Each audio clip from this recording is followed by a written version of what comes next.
nous sommes à l'école de Jésus, car nous apprenons beaucoup, et ce qui concerne les apôtres dans l'évangile d'aujourd'hui, comme ailleurs, nous concerne nous, car Jésus est vivant, il est ressuscité, il veut nous parler. Il est toujours avec nous et il nous parle. Il parle à chacun de vous. Il veut vous parler personnellement. Même si vous ne croyez pas en lui, lui croit en vous. Il vous aime à la folie. Il a donné sa vie pour vous. Et il faut le redire, il n'a pas donné que des paroles. Il est mort sur la croix, mais il est ressuscité. Il a explosé la mort de l'intérieur. Et c'est super, quoi. On devrait sauter de joie à chaque messe, quoi. On devrait dire « Waouh, il est vivant !» Non, je n'ai pas fumé un joint, rassurez-vous. Non, mais c'est tellement, vous voyez, le pape a dit aux jeunes, soyez missionnaires de la joie.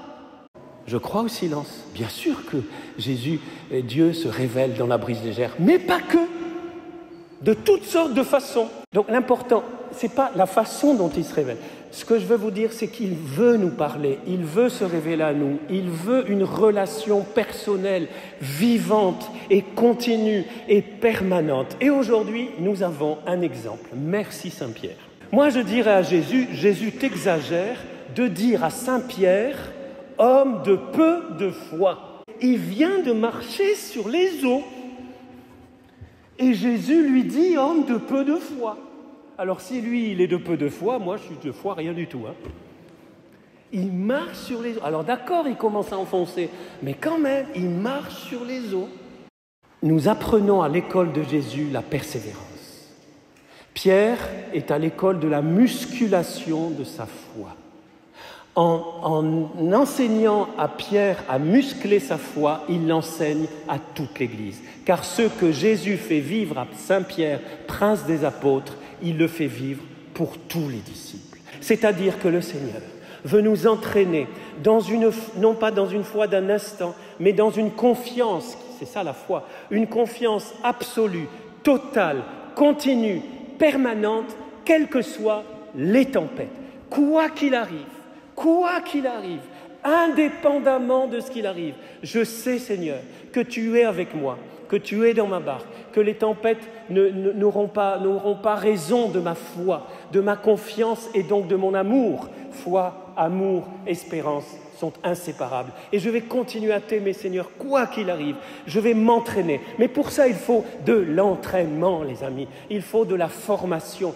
Il faut de la musculation à travers tout ce que le Seigneur permet dans nos vies. Il ne veut pas le mal, il ne veut même pas l'épreuve, il permet mystérieusement certaines épreuves. Vous avez vu, il exagère un peu, hein, quand même. Il les force, il les laisse toute la nuit à ramer, mais il ne les laisse pas tomber. Il est avec eux. D'ailleurs, quand il est sur la montagne, comme Moïse qui a les bras levés, vous savez, vous connaissez l'histoire, quand il baissait les bras, le peuple perdait, le peuple était vaincu, mais quand il levait les bras vers le Seigneur, il était soutenu à droite à gauche, eh bien le peuple avait la victoire. Même sur la montagne, Jésus était avec eux. Même quand Jésus nous semble loin, que peut-être vous l'aimez, j'espère que vous l'aimez, peut-être vous croyez en lui, j'espère que vous croyez en lui, mais peut-être que vous vivez des moments où il vous semble loin, où vous lui avez demandé des tas de choses, vous avez mis 10 000 bougies à la cathédrale, vous avez essayé Padre Pio, ça ne marche pas, vous avez essayé Antoine de Padoue, ça ne marche pas, et il y en a qui disent, il n'y a pas Sainte Rita ici. Il faudrait Sainte Rita aussi, parce que j'ai tout essayé, ça ne marche pas. Mais essayez Jésus. J'ai rien contre Rita, Padre Pio. Et dites-vous que Jésus est toujours avec vous. Vous le sentez, vous ne le sentez pas. Il est avec vous. Mais je vais vous dire une autre chose que je n'ai pas marquée sur ma tablette. Ne vous habituez pas à ne pas le sentir. Ne vous habituez pas à ne pas l'entendre. Il veut se manifester. Il veut nous parler. Il nous suffit de rester ouvert. Vous voyez, de rester ouvert. De laisser le Seigneur. Et lui sait quand il agira. Mais il y a un très beau chant, il agira. Il agira. Quand il agira, comment il agira? Ses voix ne sont pas nos voix, mais elles sont meilleures que nos voix. Amen ou pas amen? Oh, vous me suivez, merci Seigneur, j'ai presque fini. Cherchons cette foi continue, cette confiance qui impacte toute notre vie. Vivre par la foi, c'est pas seulement croire. Souvent, les gens réduisent notre vie à une croyance. Est-ce que tu crois en Dieu? Vous savez ce que dit la parole de Dieu? Toi, tu crois qu'il y a un seul Dieu, fort bien, mais les démons, eux aussi, le croient et ils tremblent. Croire en Dieu, ce n'est pas la question. La question, est-ce que je vis ma foi? Est-ce que je vis cette relation dans la foi? Et est-ce que je la vis dans toute ma vie, toutes les dimensions de ma vie? C'est terrible d'avoir réduit notre vie chrétienne à une pratique dominicale. C'est catastrophique.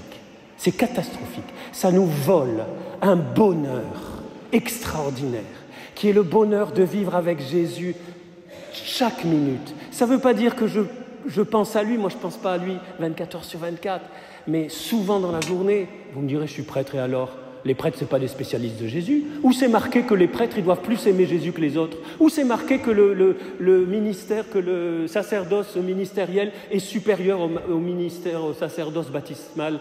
Il est au service de votre sacerdoce? Ou c'est marqué que les laïcs, ils doivent seulement assister là, et le prêtre, il fait sa cuisine à l'autel? Pardonnez-moi. Mais ça nous pourrit la vie et ça nous vole un bonheur. Le bonheur de vivre avec Jésus. Ce bonheur, il est pour tous.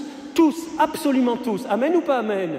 Il est pour nous tous. Excusez-moi, je m'excite un peu, mais c'est une excitation d'amour. Hein. Je ne suis pas du tout en colère. Mais vraiment, vraiment, les amis, redécouvrons ce merveilleux Jésus. Tous autant que nous sommes, nous avons besoin, nous aussi prêtres, on a besoin sans cesse de revenir à lui, de se mettre sans cesse à son école, de ne pas laisser le monde petit à petit nous détourner de lui.